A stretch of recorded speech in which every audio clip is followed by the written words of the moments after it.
तो अब तक पिछले वीडियो में हम लोगों ने देखा कि रैम के टाइप्स कितने होते हैं।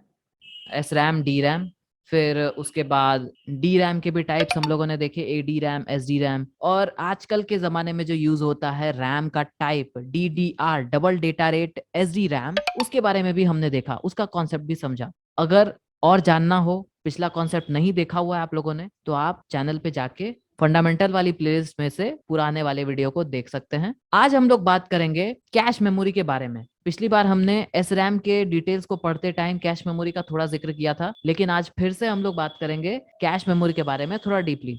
चलिए खुद को खुद से थोड़ा और बेहतर बनाते हैं। कैश मेमोरी पिछले कॉन्सेप्ट के हिसाब से एस रैम होता है, ठीक है। एस रैम का कॉन्सेप्ट क्या था कि वो रजिस्टर से बना होता है, ओनली रजिस्टर से, और वो डेटा को स्टोर करता रहता है, लेकिन उसमें रिफ्रेश नहीं होता है। रिफ्रेश का मतलब कि जब कभी हमारा काम हो गया, मतलब हमारे अंदर जो डेटा है उसका काम हो चुका है, तो हम उसको क्लियर कर दें, ऐसी परिस्थिति इस एस रैम में नहीं आती है। और बिल्कुल यही कैश मेमोरी भी है। इस कैश मेमोरी में भी ये चीज नहीं होती है कि अगर डेटा का काम खत्म हो गया है, सीपीयू ने उसको प्रोसेस कर दिया है, तो वो ऑटोमेटिकली उसको क्लियर कर देगा। अब देखो कुछ एग्जांपल्स देखते हैं। तो सब लोगों ने व्हाट्सएप का स्टेटस तो देखा ही है। जब पहली बार हम लोग व्हाट्सएप स्टेटस देखते हैं तो क्या होता है, वो लोड होने में थोड़ा सा टाइम लेता है, लेकिन वही चीज दूसरी बार जब देखते हैं तो वो तुरंत आ जाता है। तो यहाँ पे क्या होता है, ये कॉन्सेप्ट बफरिंग का है। मतलब आपका जो डेटा पहली बार लोड हुआ था वो पहले से आपके सिस्टम में स्टोर्ड है, अब लोड तो हो चुका है, अब जो आप उसको देखना चाह रहे हैं तो वही लोडेड डेटा आपको दिखाई देगा। ठीक इसी तरह कैश मेमोरी काम करती है।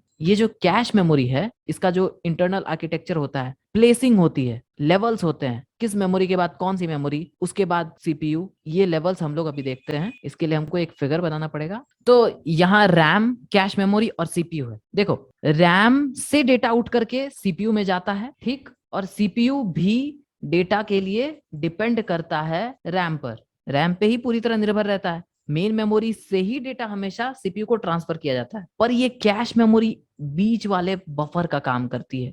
मतलब ये कैश मेमोरी का खास काम है कि ऐसा डाटा, ऐसा काम जो यूजर बार बार कर रहा है, उस रिपीटेड डेटा को वो कैश मेमोरी स्टोर कर लेती है अपने पास, ठीक है।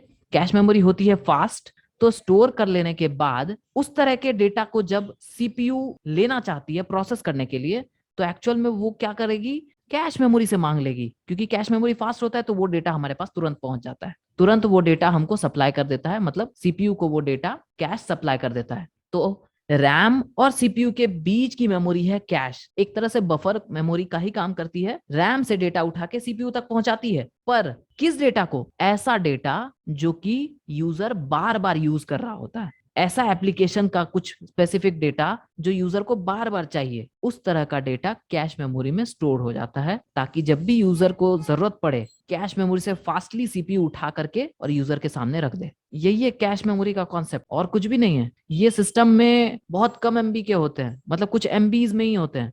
सिस्टम आर्किटेक्चर के हिसाब से निर्भर करता है, ये 2 MB, 8 MB, फिर 16 MB, 32 MB, बस ज्यादा नहीं होता है, बहुत कम ही अमाउंट होता है। तो यहाँ पे प्रोसेसिंग कैसे हो रही है, इसको एक एग्जांपल से समझते हैं। मान लो कि यहाँ पर कोई डेटा है, ठीक है, पहली बार हमने इसको चलाया और ये डाटा उठ करके हमारे पास, यानी कि सीपीयू के पास प्रोसेस होने के लिए चला गया। ये हमने एक दो बार किया, तो इसका जो रिपीटेटिव डेटा है वो रैम क्या करेगा, कैश मेमोरी में भेज देगा। अब यूजर ने फिर से इस एप्लीकेशन को जो खोला, तो वो क्या करेगा, रैम से डेटा नहीं उठाएगा, यूज्ड डेटा है जो कि उसको चाहिए ही चाहिए, बार बार पिछली बार भी उसने यूज किया हुआ था, तो वो क्या करेगा, सीपीयू ये कैश मेमोरी से पूछेगा कि तुम्हारे पास डेटा है क्या, इस फाइल का, इस एप्लीकेशन का, वो तुम हमको भेज दो, हम ताकि तुरंत यूजर को सप्लाई कर दें। और वो बोलेगा नहीं मेरे पास तो नहीं है, तो ये सीपीयू क्या करेगा, रिक्वेस्ट जनरेट करेगा रैम को कि कैश के पास नहीं है, आप खुद से ही दे दीजिए। तो फिर वो वही नॉर्मल टाइम लगता है।